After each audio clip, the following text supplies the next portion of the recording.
everyone, welcome to Classroom Kitchen. Really quick fire showing of how to make a bread dough. Okay, so we've got 125 grams of wholemeal flour, we're going to put that in the bowl. 125 grams of white flour, strong white flour, going to put that in.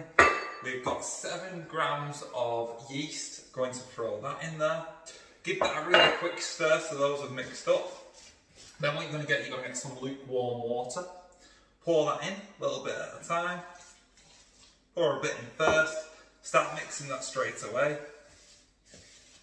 All you want to do is keep mixing that. So this is really good if you want to make pizza dough, if you want to make bread dough.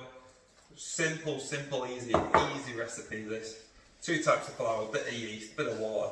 That's all you really need. All you're going to keep doing is working that in, a little bit of water at a time.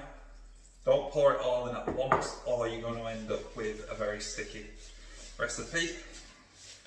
So keep mixing that. So if you do want to use this for pizza dough recipes, it's perfect for that. In a second, what we're going to do, we're going to knead the dough. We're going to knead that dough for about 10 minutes. So this is getting to a good stage now where it's starting to come together. Smells fantastic. Once that yeast starts working, it smells really good. So that's come together nice and easy.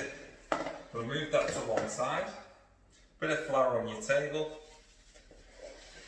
Bring your dough out and you're going to start working that dough straight away.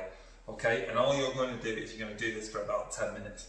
Alright, 10 minutes, put it back in the bowl, put some cling film on top to cover it, job done, put it to one side. Okay, really easy bread dough, really easy mix.